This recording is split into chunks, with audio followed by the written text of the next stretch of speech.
Tirania de Aço Capítulo 995 Dia de treinamento nos Alpes austríacos existia uma grande base militar onde milhares de recrutas trabalhavam juntos para passar no treinamento básico.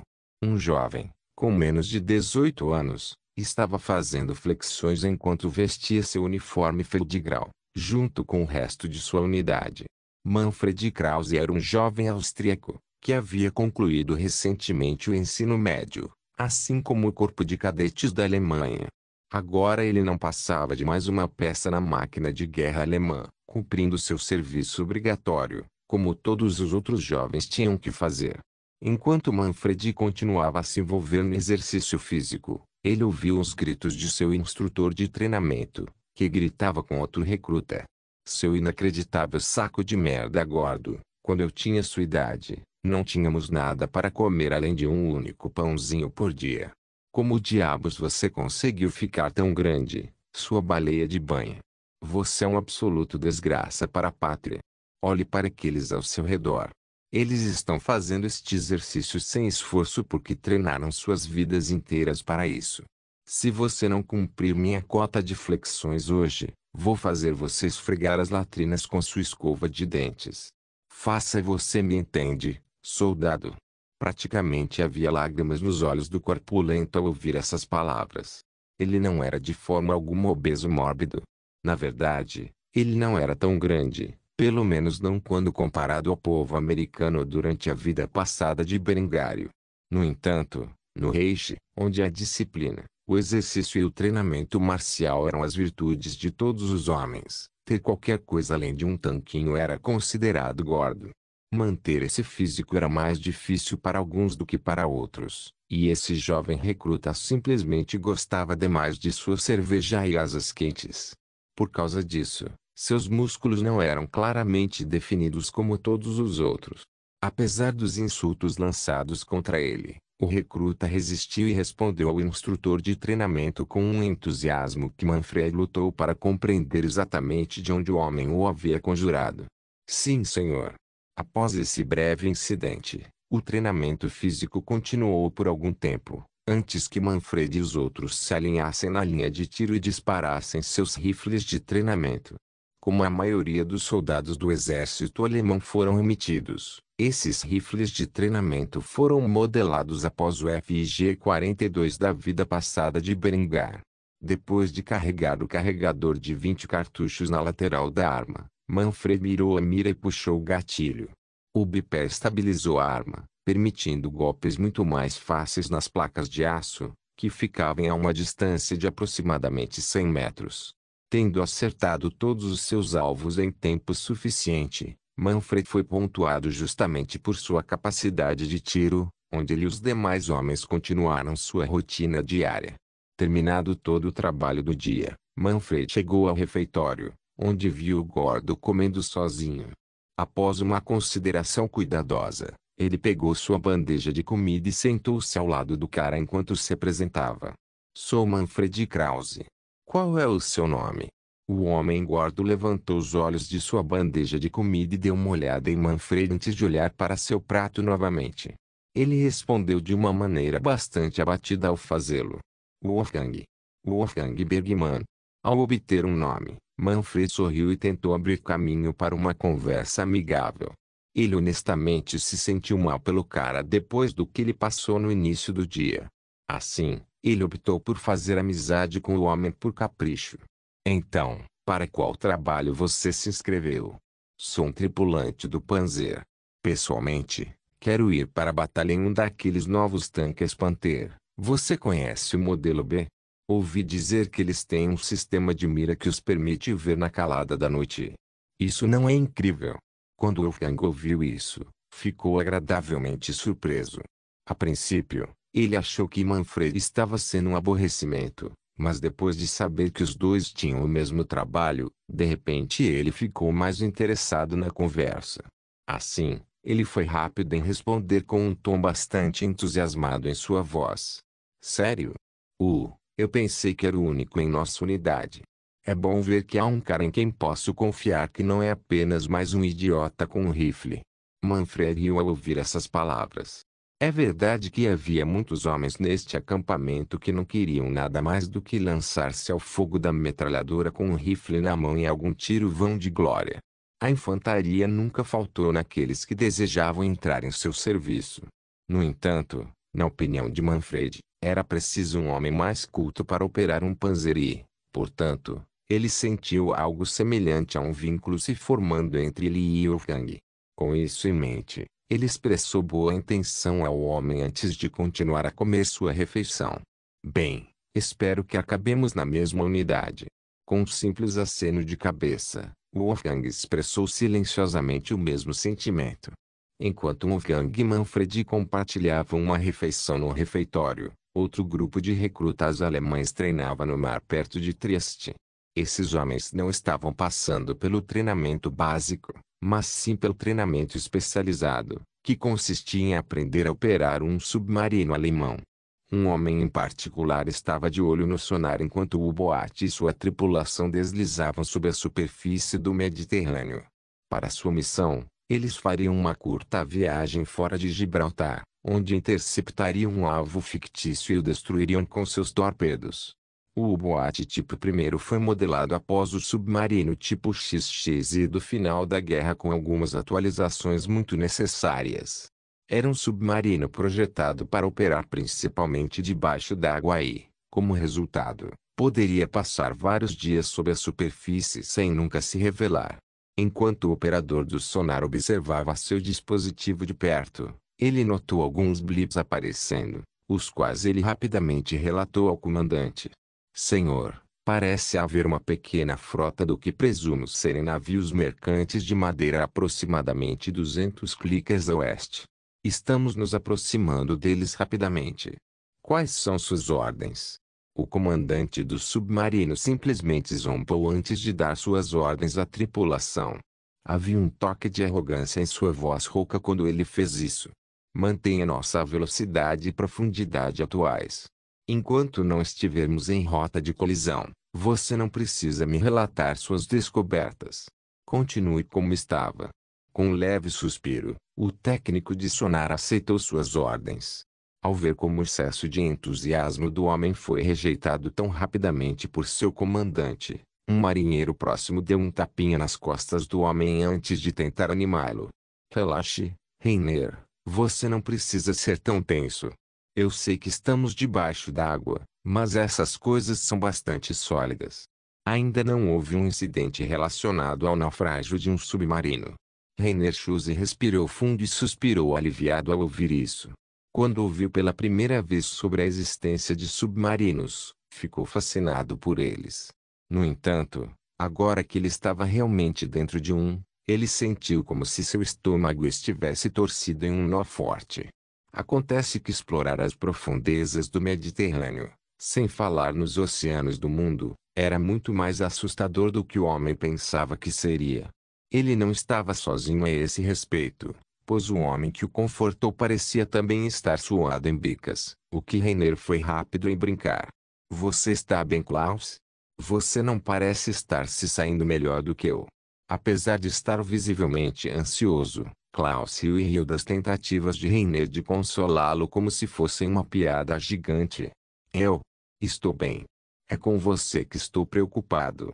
Os dois homens compartilharam uma breve risada antes de continuarem com seus negócios.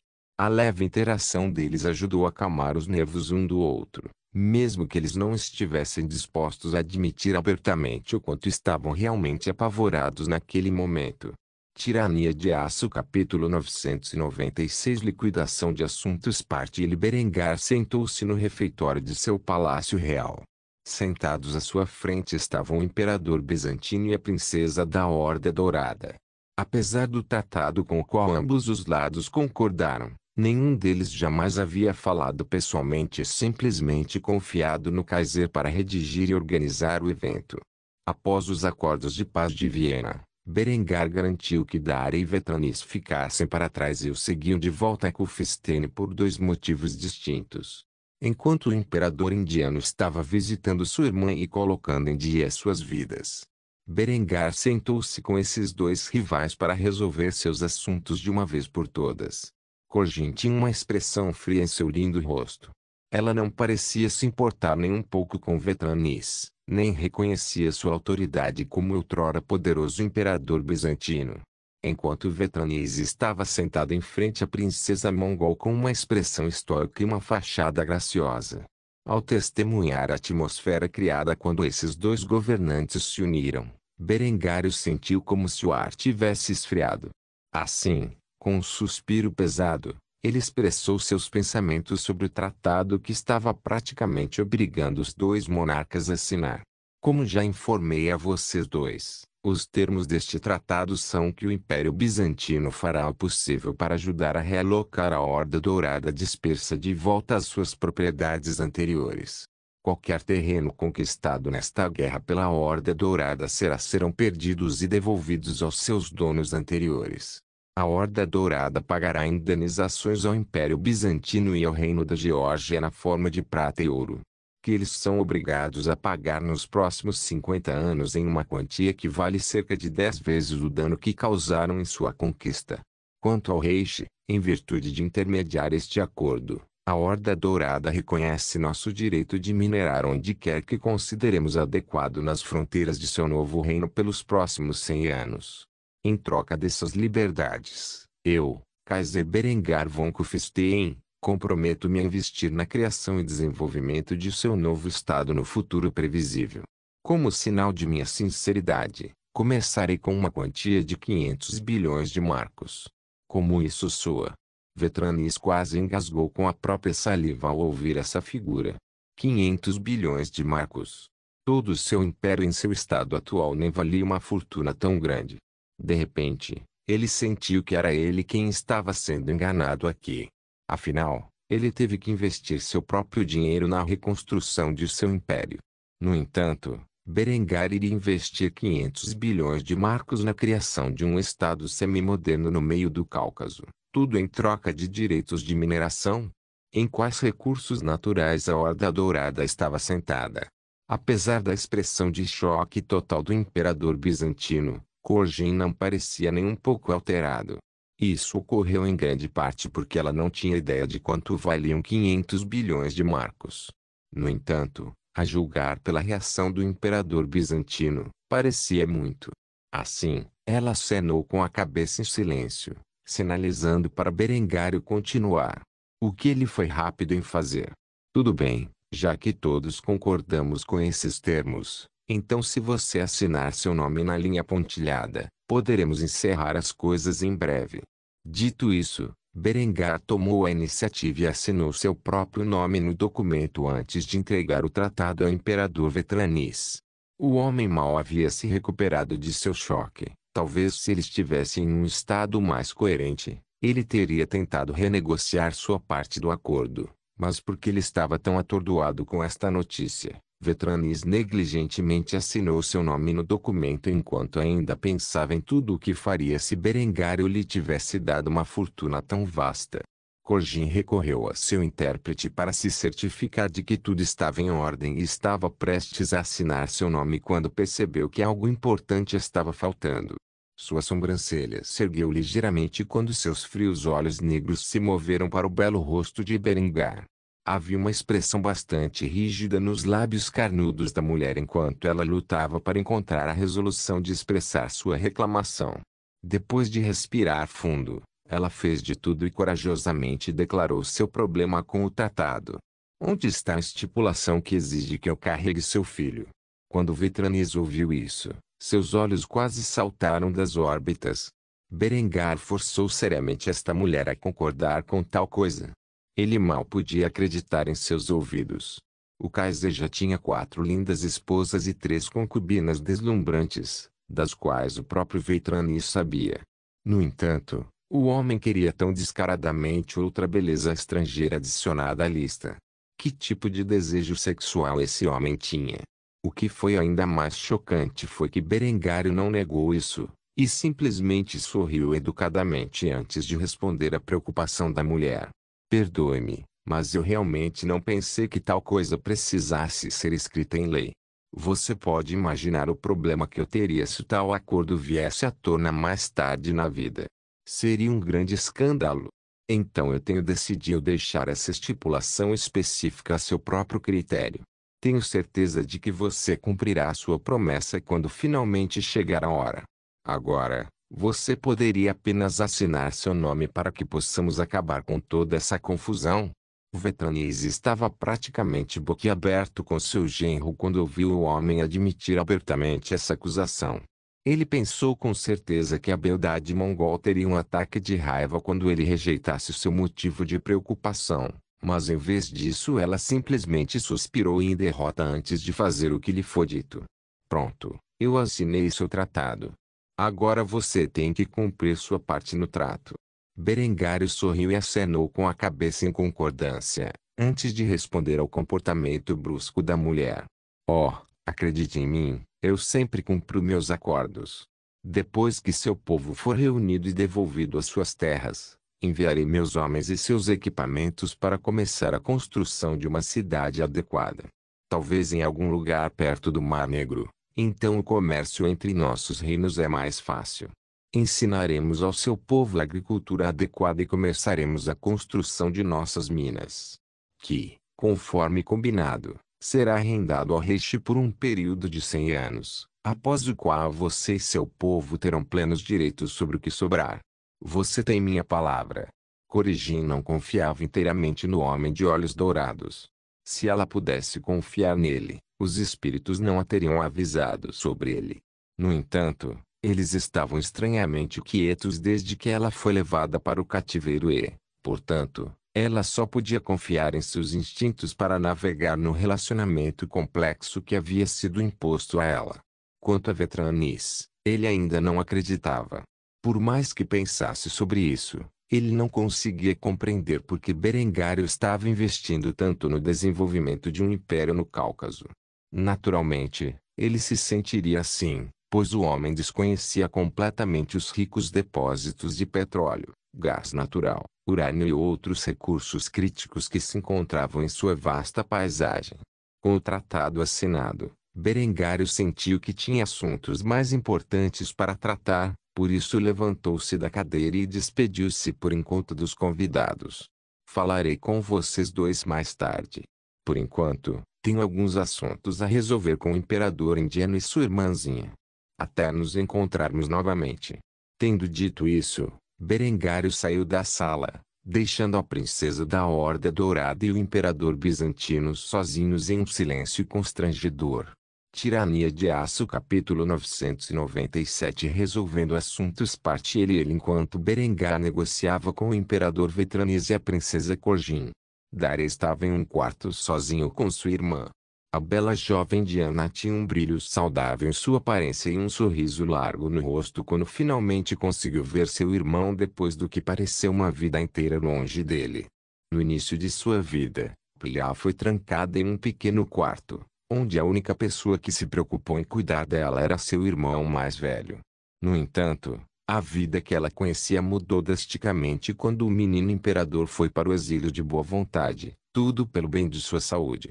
Nos anos que Priya passou em Kufstein, ela desenvolveu um amor pela cultura alemã e pelas pessoas que contribuíram com ela. Ela não se vestia mais com o traje tradicional indiano e, em vez disso, usava alguns dos melhores vestidos de seda que o rei tinha a oferecer.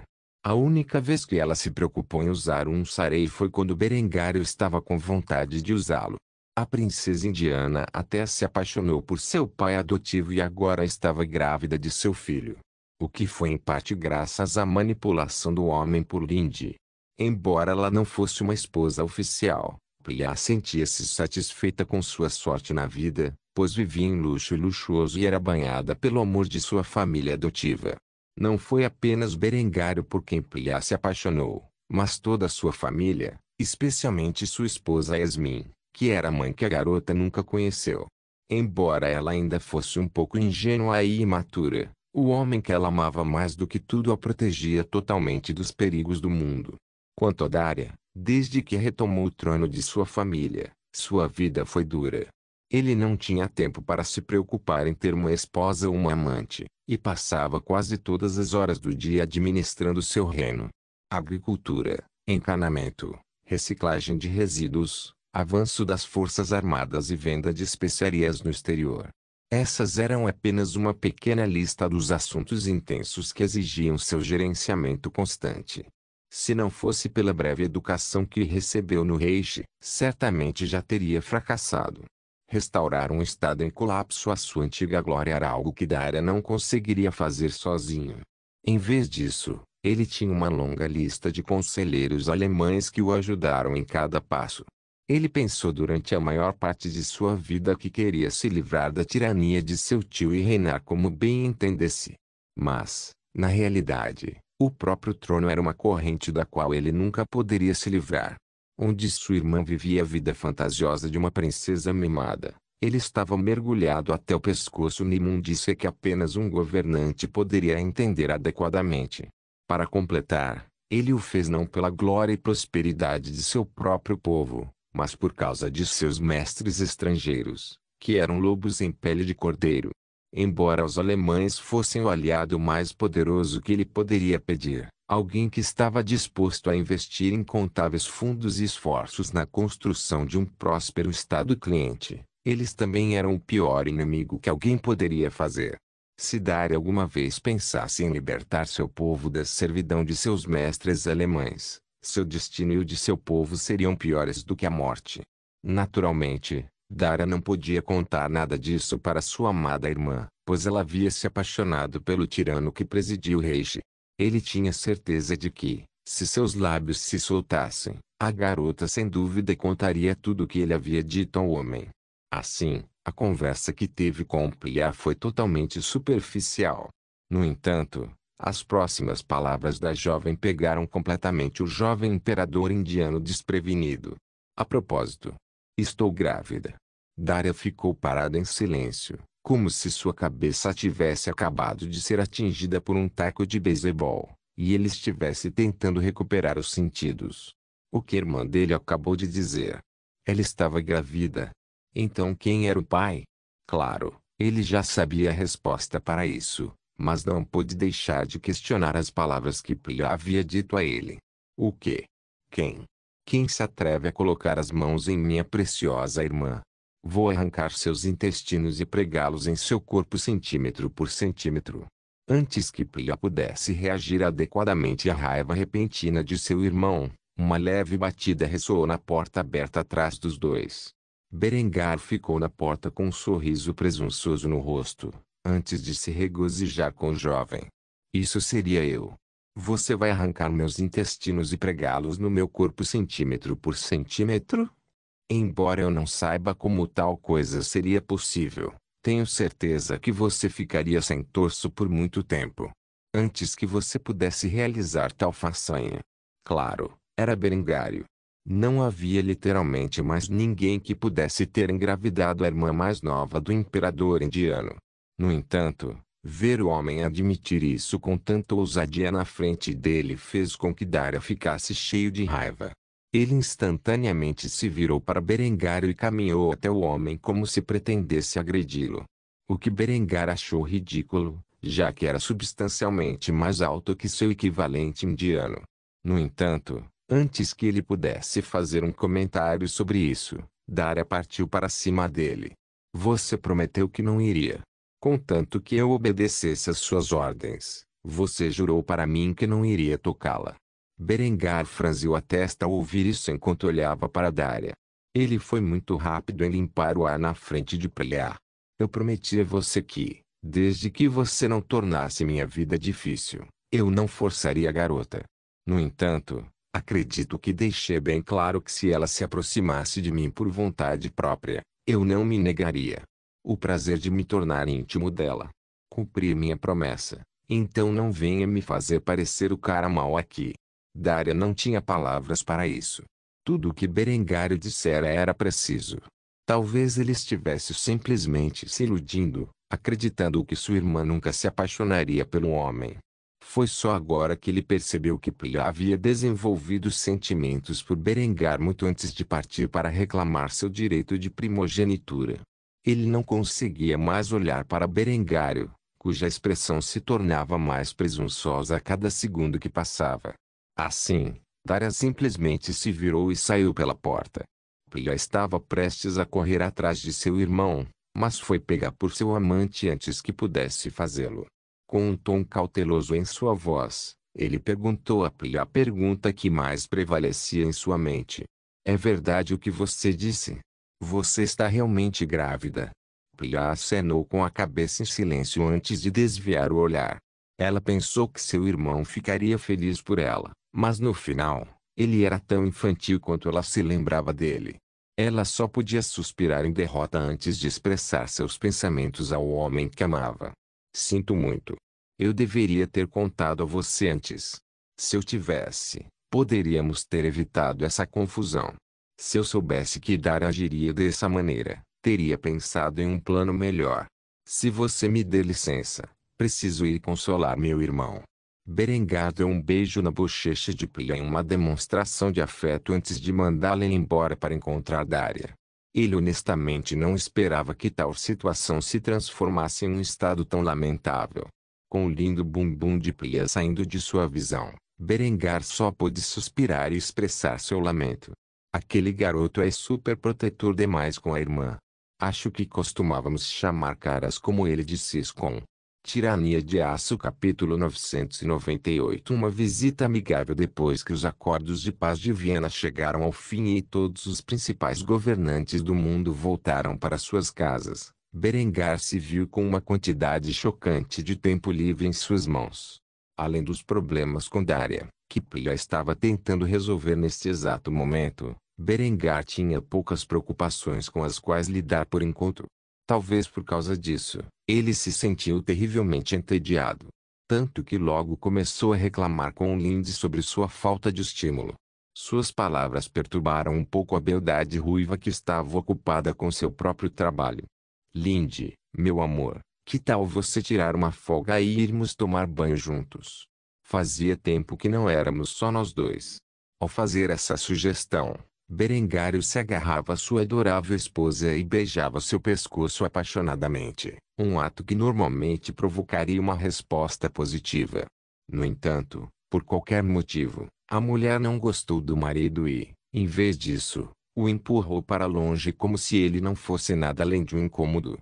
Berengar, meu amor, embora sua oferta seja tentadora, eu simplesmente não tenho tempo para tal coisa neste exato momento.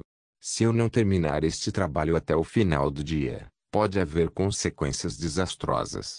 Se você tem tanto tempo livre, por que não vai visitar seus pais?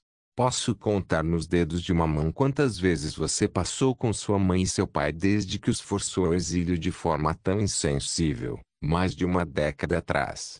Berengário fingiu ofensa ao ouvir essas palavras venenosas saírem dos lábios sensuais da mulher que ele mais amava neste mundo. Na verdade, ele sabia que ela havia dito tais falsidades porque estava irritada com seu comportamento sufocante, mas ainda assim, forçando seus pais ao exílio. Tal coisa era praticamente uma calúnia. No entanto, antes que ele pudesse reclamar, Lindsay suspirou e se levantou de sua cadeira, antes de empurrar seu homem para fora da sala. Vachô, você está sendo um incômodo. Berengar ficou sem palavras quando logo se viu sozinho do lado de fora da porta fechada de Lindy. No final das contas, ele decidiu aceitar a oferta da mulher e logo se viu saindo de casa com roupas casuais, enquanto pegava um carro para o campo onde ficava a vila de seus pais. Depois de uma longa viagem fora da cidade de Kufstein, Berengar se viu no meio dos Alpes austríacos, onde estava localizada uma grande propriedade. Nos últimos 10 anos, ele esteve tão ocupado que nenhuma vez visitou seus pais em sua própria casa. Na verdade, apesar de projetar a vila, esta foi a primeira vez que ele a viu pessoalmente. Assim, ele levou um momento para apreciar a paisagem. Isso foi até que ele notou outro carro estacionado na garagem. Com uma pitada de confusão no rosto, Berengário aproximou-se da porta da vila e bateu nela, onde uma jovem criada apressou-se a abri-la. A linda jovem que servia a seus pais engasgou quando viu quem tinha vindo visitá-lo. Depois de um momento para acalmar seus nervos, a garota respondeu com uma reverência enquanto cumprimentava o Kaiser na casa de seus pais. Meu Kaiser, eu não estava esperando por você. Por favor, entre. Berengar aceitou a oferta da moça e entrou na vila, onde a jovem criada conduziu a uma área comum onde seus pais estavam sentados tomando chá com outro hóspede. Embora estivesse olhando para a parte de trás da cabeça do homem, Berengário reconheceu imediatamente quem estava visitando seus pais e sorriu rapidamente enquanto expressava seu choque. Luigi, seu velho bastardo, é você? Não o vejo há anos. Luigi se aposentou de seu trabalho como engenheiro-chefe no Kufstein Royal Armoury alguns anos atrás, deixando seu cargo para seu filho mais velho, Jacob. Em seus anos de crepúsculo, o homem surpreendentemente se mudou para perto da propriedade de Segard e Gisela, onde os visitava com bastante frequência. Os pais de Berengar e seu velho amigo ficaram surpresos ao vê-lo visitar, onde Segard e Gisela imediatamente se levantaram de seus assentos e cumprimentaram o filho. Berengar, meu filho, o que você está fazendo aqui? Você não tem um país para governar? Gisela foi rápida em agarrar o filho e enfiar a cabeça dele em seu seio farto. Enquanto Segard foi igualmente rápido em apertar a mão de seu filho. Berengário só pôde sorrir e cumprimentar os pais, que não via há muito tempo. Mãe, pai, sinto muito por ter passado tanto tempo desde a última vez que nos vimos. Na verdade, não mereço ser seu filho. Segard balançou a cabeça ao ouvir isso antes de responder à vergonha de seu filho em um tom reconfortante. Não fale mais. Você trouxe um nível de honra e prestígio para nossa casa que eu nunca teria acreditado ser possível. Sou eu que não mereço ser seu pai. Deixei você com um pequeno barato, e você o transformou em um poderoso império. Só posso imaginar o quão ocupado você deve estar. Tirar um tempo de sua agenda para visitar seus pais é em si o maior presente que você poderia nos dar. Berengário sorriu amargamente ao ouvir isso e acenou com a cabeça em aceitação ao elogio de seu pai. Depois de se reconectar com seus pais, o homem se aproximou de seu velho amigo e agarrou o ombro do homem. Ludwig, você está bem? Como a aposentadoria está te tratando? O velho tinha um sorriso amargo no rosto enquanto as memórias do que parecia ser uma vida atrás inundavam sua cabeça. Apesar de terem sido poucos anos, ele realmente se sentiu como se estivesse aposentado há décadas. Ao ver o homem que tornou possível seu atual estilo de vida luxuoso, Ludwig só teve palavras de elogio para seu velho amigo. Sua Majestade, é bom vê-lo depois de tanto tempo. Embora eu sinta a falta de trabalhar naquela velha fábrica, posso dizer com certeza que minha vida nunca esteve melhor. O que você fez com o território de sua família, não, por todos a Alemanha, é algo que eu nunca teria imaginado crescer. Meu filho vem me visitar de vez em quando, e me conta como nosso departamento de engenharia avançou, e eu simplesmente acho inacreditáveis as coisas que ele me conta. Posso garantir que fui bem cuidado em meus anos crepusculares e não me arrependo. A riqueza que você me permitiu criar percorreu um longo caminho para proporcionar um estilo de vida saudável. Talvez eu possa até viver mais algumas décadas, graças aos avanços da medicina em que seus cientistas criaram. Adoraria ver meus netos crescerem e se tornarem ótimas adições àquele antigo departamento que ajudei a construir. Berengário só pôde sorrir e acenar com a cabeça enquanto ouvia Ludwig falar sobre o que tinha passado na vida. Entre todos os amigos que Berengário fez depois de vir a este mundo, Ludwig foi o primeiro. Assim, havia um vínculo especial entre os dois. Por fim, Berengar passaria o resto do dia conversando com Ludwig e seus pais. Quando finalmente voltou para casa, sentiu-se revigorado, sabendo que sua família e amigos estavam indo muito bem, embora ele não fosse mais uma parte ativa de suas vidas. No entanto, por mais que ele desejasse fazer das visitas à casa de seus pais uma coisa regular, ele estava muito ocupado para fazê-lo. Um dia como este, em que ele tinha pouco a fazer, ocorrera apenas uma vez nos últimos 13 anos, e provavelmente não veria outro por pelo menos mais alguns anos.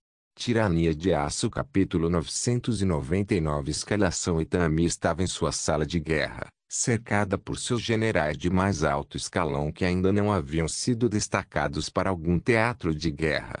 Sobre a mesa havia um grande mapa, que representava toda a Ásia. Na região que já foi conhecida como Filipinas em sua vida passada, havia uma cadeia de ilhas em sua maioria conquistada. Com uma grande exceção. No norte das Filipinas encontra-se um território que atualmente era ocupado por vários pequenos reinos que deviam sua lealdade à dinastia Ming. Por uma questão de valor estratégico, o Império Japonês precisava dessas ilhas. Afinal, se estourasse uma guerra entre o Japão e o Reich, o exército alemão poderia usar essas ilhas como base para invadir o restante da região. Tal realidade potencial não poderia existir e, portanto, Itami passou um tempo considerável negociando com a dinastia Ming em relação à propriedade das Filipinas. Em última análise, essas discussões resultaram em nada além de animosidade entre os dois reinos. Assim, Itami decidiu tomar a única opção que lhe restava, que era uma invasão em grande escala das Ilhas do Norte.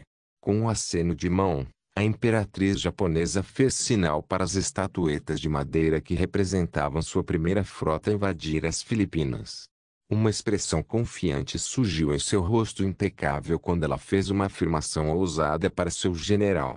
Chegou a hora. Não podemos mais ficar de braços cruzados e esperar que nossos inimigos aumentem suas forças em nossas próprias fronteiras.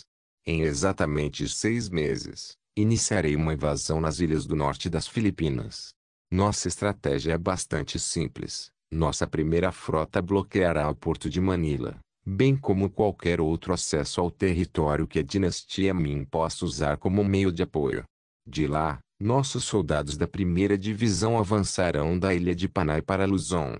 Assim que Manila estiver sob nosso controle, anunciaremos a anexação oficial de todo o arquipélago e, ao fazê-lo, eliminaremos qualquer outra resistência que ainda possa existir na região. Há alguma pergunta? Os vários generais olharam para Itami e o brilho feroz em seus olhos vermelhos sangue, com um toque de cautela em seus rostos. Eles sabiam que invadir Luzon e as ilhas vizinhas certamente atrairiam a ira da dinastia Ming. Tanto que pode arriscar uma guerra total entre seus dois impérios. Enquanto a armada de contratorpedeiros, submarinos e cruzadores do Japão poderia facilmente derrotar a marinha Ming. O exército Ming era uma esfera totalmente diferente. Fornecidos e treinados pelo Império Alemão, as metralhadoras e rifles de ferrolho que os soldados Ming empunhavam, bem como seus números esmagadores, poderiam ser motivo de preocupação. Havia também o fato de que, se a situação se transformasse em guerra aberta, o exército imperial japonês seria completamente incapaz de obter ganhos significativos no território da dinastia Ming. Por fim, foi um general, chamado Abikati Suzui, quem expressou essa preocupação à imperatriz. Tenuike-sama, com todo o respeito, as ilhas do norte valem o risco? A dinastia Ming. Presumindo que eventualmente acabemos em um conflito armado com o Reich, então a única coisa que isso conseguiria é enfraquecer nossas forças. Apesar dessa óbvia preocupação, Itami simplesmente zombou antes de responder ao general que ousou questionar suas ordens. Claro que entendo os riscos. No entanto, garanto, mesmo que a dinastia Ming seja tola o suficiente para nos declarar guerra, sairemos vitoriosos e com o mínimo de baixas. Afinal, temos novas armas que entrarão em campo em breve. Estas são armas totalmente capazes de afogar a dinastia Ming em um mar de sangue. Quando aqueles bastardos Ming virem do que nosso império é realmente capaz, eles pensarão 2 vezes antes de tomar qualquer decisão precipitada. Agora, há mais alguma preocupação? Os generais japoneses não ousaram proferir outra palavra de descontentamento. Afinal, eles sabiam o que eram essas armas de que Itami falava. Máquinas de guerra, movidas a petróleo e totalmente imunes à maioria das armas que os Ming poderiam lançar contra elas. Assim, o plano de 6 meses de Itami para invadir e anexar o resto das Filipinas estava oficialmente em andamento. Enquanto Itami anunciava seus planos de invadir e anexar o restante das Filipinas aos seus generais, Berengar estava em uma reunião semelhante com seus próprios generais, que relatavam a missão em andamento para fornecer ajuda militar às potências asiáticas. O general Feldmarschall Adelbrand von Salzburg, que era o chefe do Estado-Maior de Berengar, tinha em mãos uma lista de relatórios do continente asiático. Meu Kaiser, a venda de armas para nações amigas no leste, como a dinastia Joseon, a dinastia Ming, o Império Majapahit e o recém-formado Império Indiano, está em alta. Nossos estoques de equipamentos antigos. No entanto, a demanda por mais armas ainda existe. O que você propõe que façamos sobre isso? Esta reviravolta não surpreendeu Berengar nem um pouco. Desde que ele formou seu exército pela primeira vez há mais de 10 anos, ele substituiu o armamento padrão de seu exército a cada poucos anos, enquanto também expandia seu exército ao mesmo tempo. Assim, era inevitável que esse dia chegasse. No entanto, ele não ficou consternado. Afinal, as armas que ele vendia vinham esvaziando o armazenamento e lhe renderam um grande lucro. Com a ameaça do exército imperial japonês pairando sobre o resto da Ásia, Berengar duvidava que seus parceiros comerciais se sentiriam seguros com uma mistura de rifles de disparo único, rifles de repetição, metralhadoras Gatling e Vickers. Assim, chegara a hora de vender equipamentos mais modernos para os exércitos da Ásia. Afinal, ele tinha poucas ou nenhumas ambições reais para a região, e assim, ele estava mais do que feliz em vender armas para os exércitos do Oriente que eram mais do que capazes de dificultar a vida de Tami. Após cuidadosa consideração, Berengário deu uma ordem que chocou todos os seus generais. A solução para este problema é simples. Eu autorizo você a aumentar a produção de fuzis semiautomáticos G-27. O Império Japonês atualmente possui um fuzil semiautomático como sua arma principal, e é justo equiparmos nossos parceiros comerciais no leste com um grau semelhante de poder de fogo. Quanto às necessidades de metralhadoras, você pode reabrir uma linha de fabricação para as antigas metralhadoras pesadas MG-25. Também precisamos reiniciar a produção de 10 cm K-25S. Com todas essas armas nas mãos de nossos representantes do leste, podemos ficar tranquilos sabendo que o Japão terá dificuldade em fazer qualquer avanço na região. Adelbrand e seus colegas ficaram um pouco confusos com esta ordem. Tal armamento era de fato mais do que suficiente para fazer os japoneses pagarem o preço de qualquer tentativa de invasão, mas também teria um efeito semelhante no exército alemão caso eles se encontrassem em desacordo com seus atuais parceiros comerciais. No entanto, Adelbrand sabia que Berengar havia levado esse fato em consideração e, portanto, acenou com a cabeça em aprovação antes de expressar sua opinião sobre o assunto. Muito bem. Dentro de um ano podemos efetivamente substituir o equipamento obsoleto nas mãos de nossos parceiros comerciais do leste com as armas que você listou. Presumo que você também queira aumentar a produção de pistolas P-27 para ver o serviço como suas armas. Então, vou anotar isso também. Existe alguma outra arma que você possa pensar em vender para nossos aliados no Oriente? Berengar balançou a cabeça ao ouvir isso antes de responder a pergunta de Adelbrand com um sorriso educado no rosto. Não, isso é tudo por enquanto. Se surgir a necessidade de armas mais avançadas, então cruzaremos essa ponte quando chegarmos lá.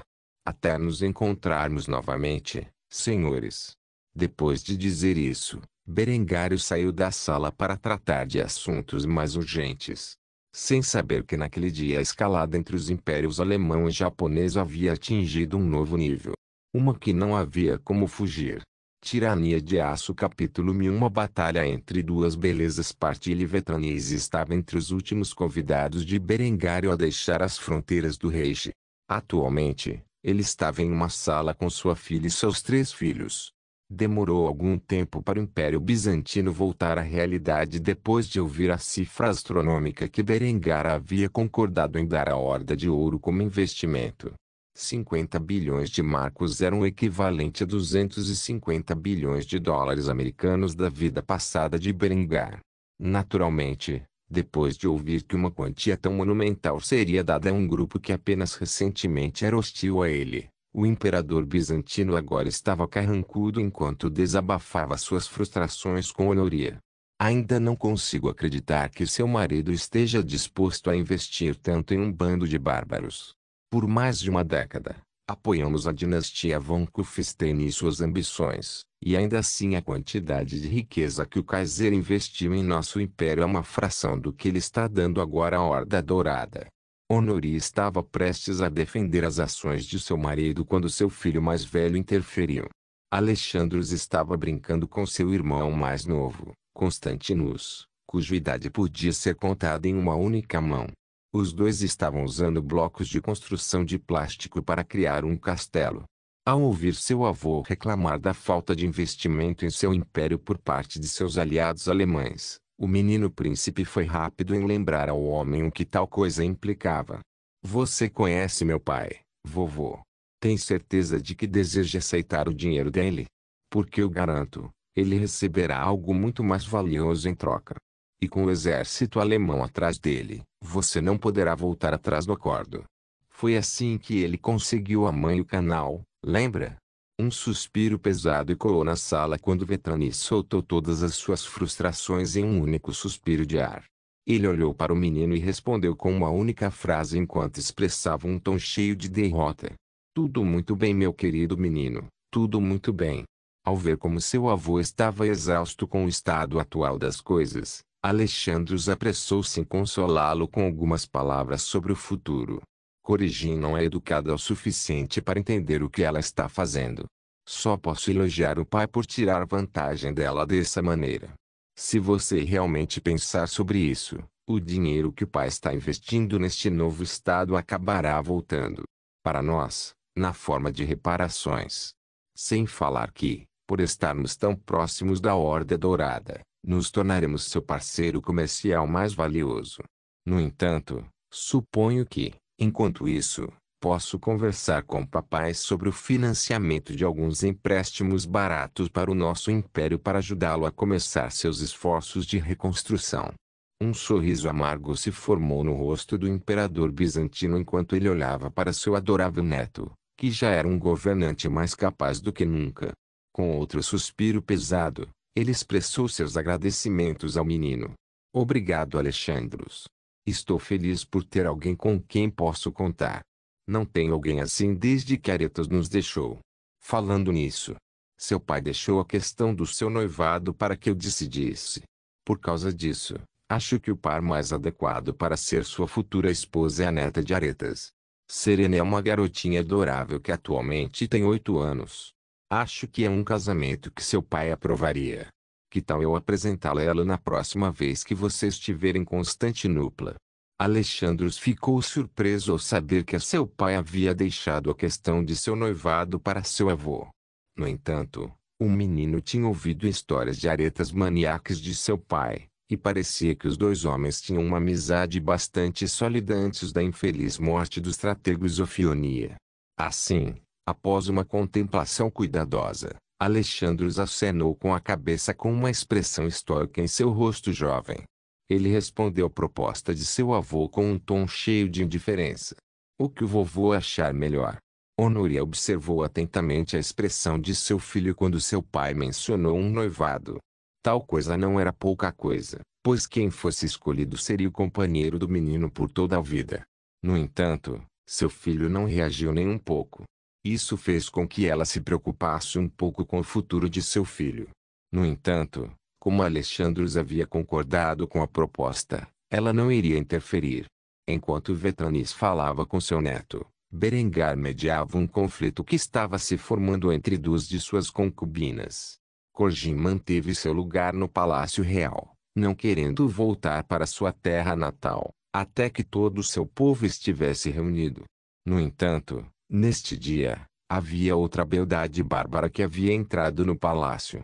Como embaixadora dos astecas no Reich, Tleshictli viajava regularmente entre sua vila e o palácio para discutir assuntos importantes com seu amante. No entanto, hoje, de todos os dias, ele encontrou Corgin, vagando pelo palácio com uma expressão complicada em seu lindo rosto. Desde que chegou à Alemanha, Corgin ficou completamente atordoada com tudo o que testemunhou. Trens, bondes, ônibus, eletricidade, geladeiras, televisores, rádios. Essas eram apenas algumas das poucas invenções que haviam feito a cabeça da princesa Bárbara girar. Como uma princesa guerreira nômade, Korjin cresceu em uma sociedade muito diferente e, ainda assim, nesta cidade, coisas que ela nem imaginava não apenas existiam, mas eram comuns. Os grandes feitos da arquitetura sozinhos estavam além dos seus sonhos mais loucos. Estando tão perdida em um palácio tão vasto e opulento, Korjin frequentemente lutava para encontrar o caminho de volta. Foi assim que ela encontrou a princesa Azteca.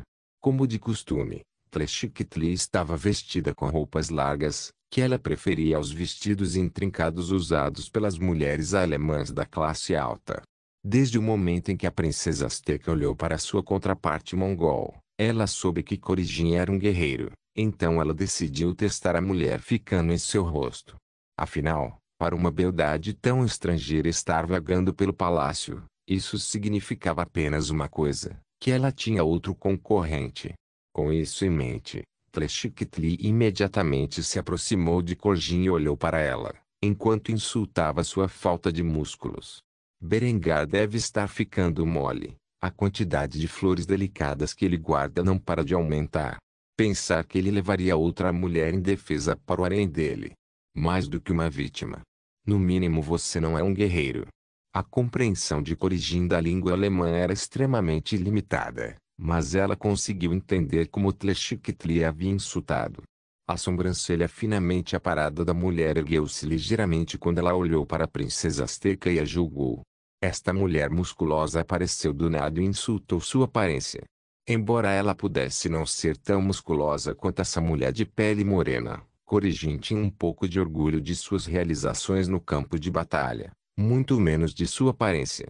Tanto que ela não deixou passar tal insulto e foi rápida em responder às palavras venenosas de Tlaxcatli com sua própria língua vil. Você acha que esses músculos fazem de você um grande guerreiro?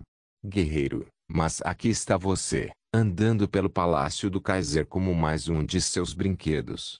Claramente você já foi conquistado e, portanto, não é digno do meu tempo e esforço.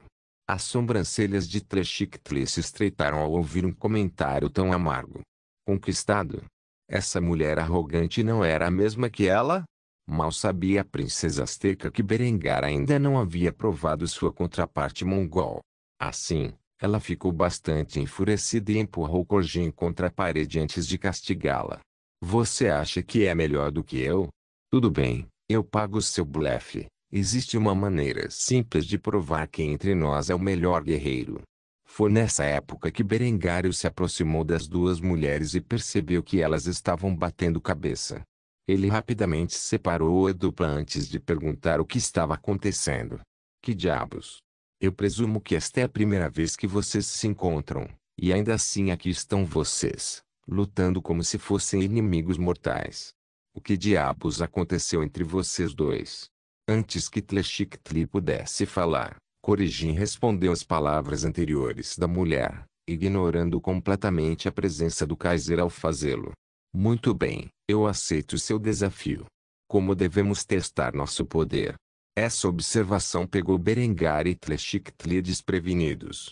No entanto, depois de pensar por um segundo, os dois puderam entender o raciocínio por trás de um movimento tão ousado. Korjin era uma guerreira e seu orgulho fora ferido pelos comentários de Tlaxcatli.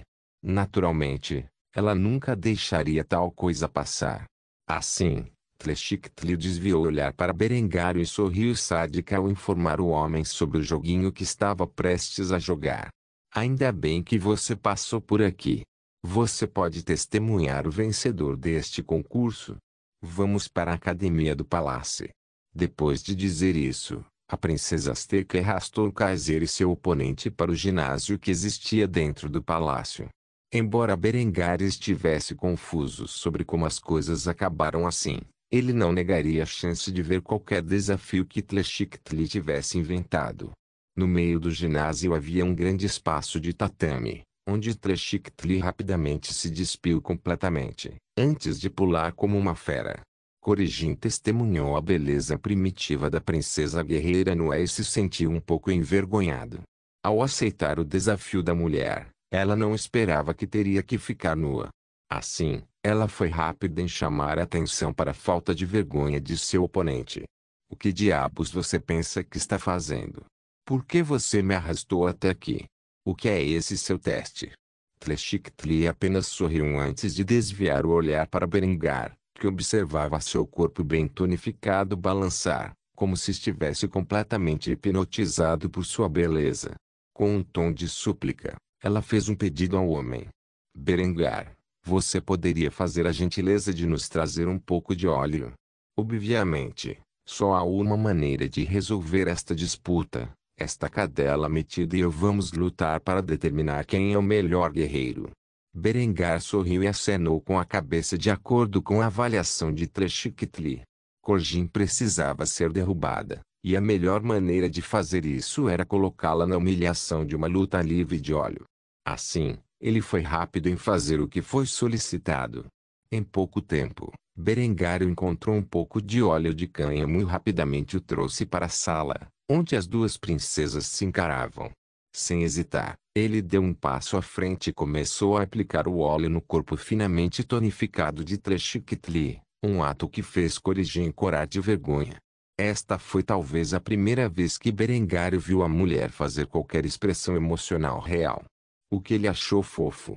Depois de aplicar o óleo em cada centímetro do corpo de Tleshik-Tli, ele se aproximou de Corjin, cujo primeiro instinto foi fugir.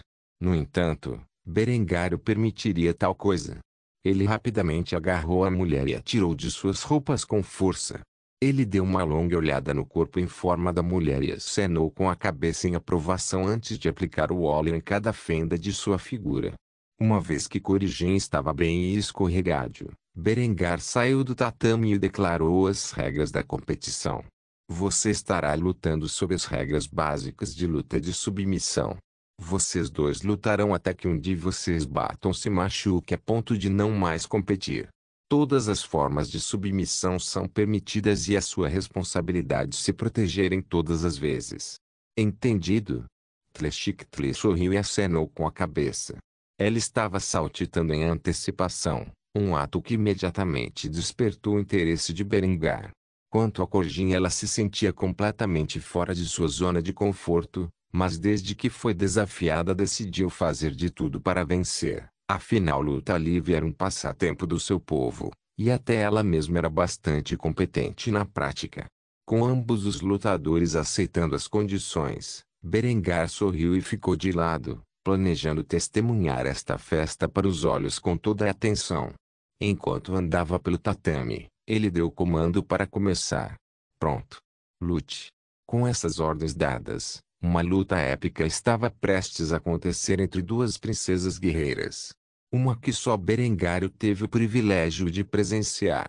Não se esqueça de deixar o link de se inscrever no canal.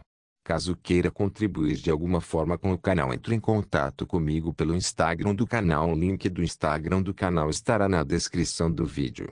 Por favor, certifique-se de verificar meus outros vídeos. Tenho certeza que você vai gostar deles. Solém irmãos.